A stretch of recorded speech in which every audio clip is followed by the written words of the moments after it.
Hoy nos dirigimos al emblemático Paseo de la Castellana, en el centro de Madrid. Más exactamente bajo el puente de Enrique Lamata.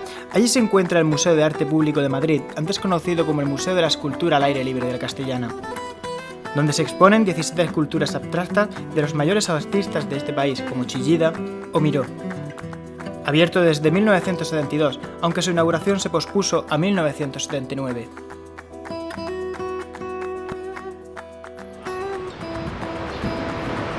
Y la culpable fue esta escultura, la Sirena Varada. Bueno, la culpa la tuvo el alcalde Arias Navarro, que no confiaba en que pudiera sostenerse aquí y la retiró. Y vaya la que lió. Vaya si la lió.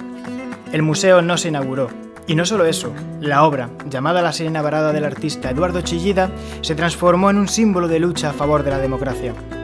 Fue la primera obra de hormigón armado del autor y se pueden observar las marcas de encofrado. En ella se juega con la ley de la gravedad, ya que con sus 6.150 kilos de peso se encuentra suspendida por 4 robustos cables. Finalmente, en 1978, el alcalde José Luis Álvarez autorizó su colocación y en febrero del 79 el museo se inauguró oficialmente.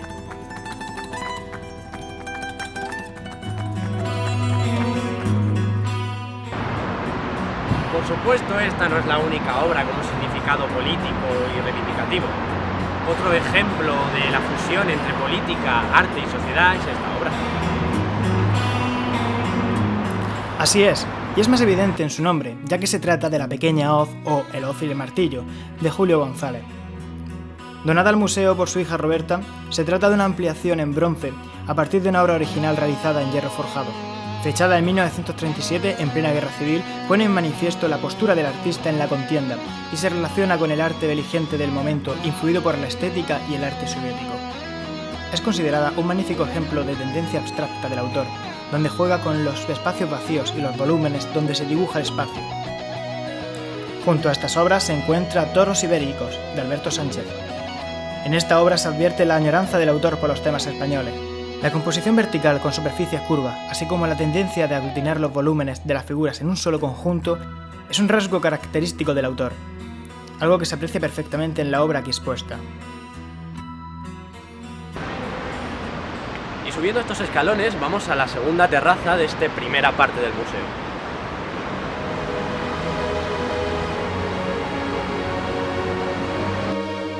Proyecto para un monumento 4B. Es la obra del autor Palo Palazuelo. En acero plegado y recortado es muy representativa del estilo racionalista y de formación como arquitecto del autor. La obra, aparentemente sencilla, trata la pesada plancha de acero casi como si fuera papel, otorgándole una sensación de ligereza y movimiento, plasmado en lo que el autor definió como el dinamismo de lo aparentemente estático. Junto a la obra de Palazuelo se sitúa la escultura de Gerardo Rueda, la conocida como volumen, relieve, arquitectura. Se trata de un mural de casi 10 metros de longitud. El autor plantea en esta obra una ordenación racional de la superficie, articulando una serie de formas geométricas sencillas de las que surgen los cubos. La disposición en diferentes planos de estos cubos dotan de ritmo a la composición. El autor fusionó elementos arquitectónicos y los materiales del museo, creando así una relación entre arte y espacio.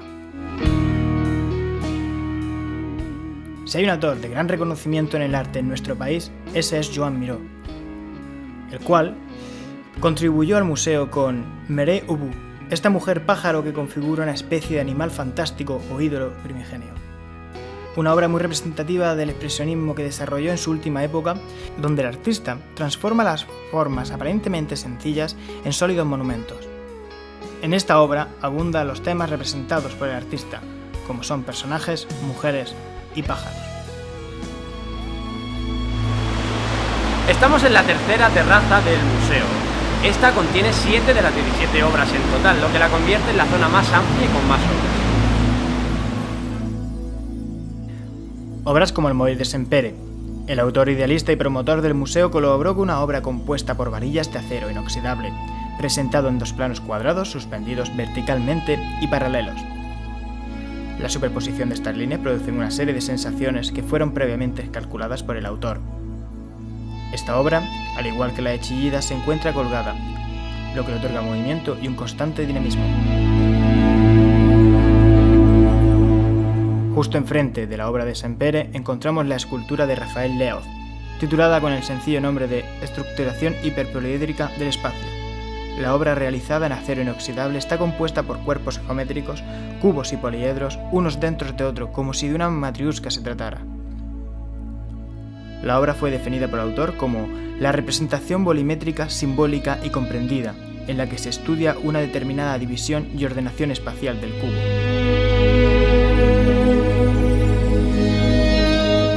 Francisco Sobrino donó al museo Estructura permutacional, una obra compuesta por placas cuadradas de acero inoxidable que se ensamblan vertical y perpendicularmente, formando formas romboides, creando una sensación de impulso hacia arriba. El reflejo del material crea juego de imágenes, así como una sensación de dinamismo y movimiento. Proali de Marcel Martí es una réplica exacta en bronce del original en mármol blanco ejecutada por el propio artista. La obra es un ejemplo del lenguaje organicista del autor con forma sensual y pulida, debatiéndose entre la figuración y la abstracción, con una composición dinámica y de ritmo ascendente, creando efectos de claro-oscuro y otorgándole un carácter totémico.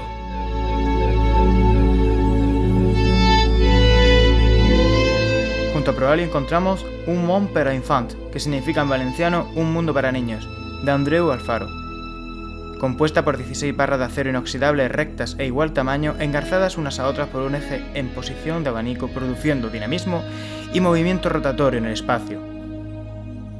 La posición de las barras y la incisión de la luz en ellas le otorgan ingravitez, elegancia y luminosidad a la obra.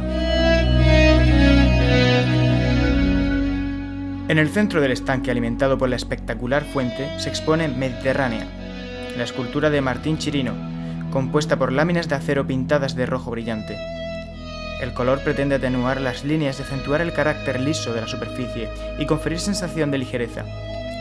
La composición, según el autor, evoca el mar, la luz y la claridad del Mediterráneo.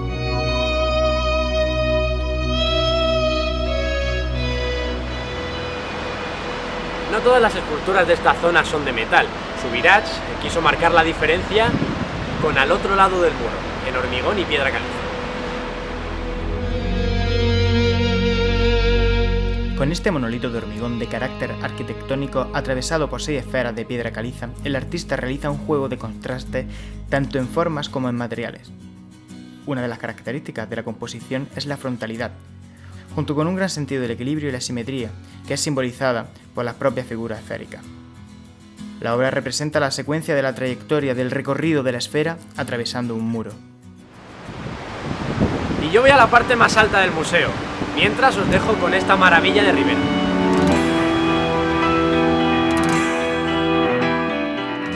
Manuel Ribera presenta Tríptico, en acero inoxidable, que se funde con la pared haciendo las veces de tablero, donde se tensan y configuran los alambres que dan forma a la escultura. Compuesta en 3 cuerpos independientes con distintas tramas y formando ángulos y superposiciones, creando efectos de profundidad y vibración óptica. Y sobre la zona central del museo, un poco más alejada, se encuentra Plaza Escultura de Torner.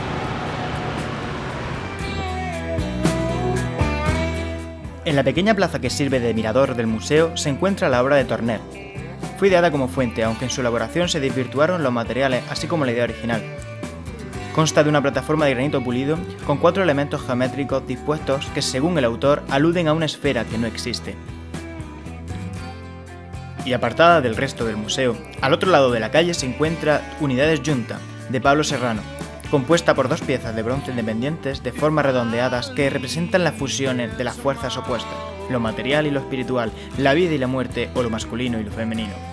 Se crean contrastes entre el interior pulido y la rugosidad del exterior. Y con esta obra de Serrano acabamos. Espero haberos animado a buscar alternativas en Madrid. A mí solo me queda seguir buscando museos.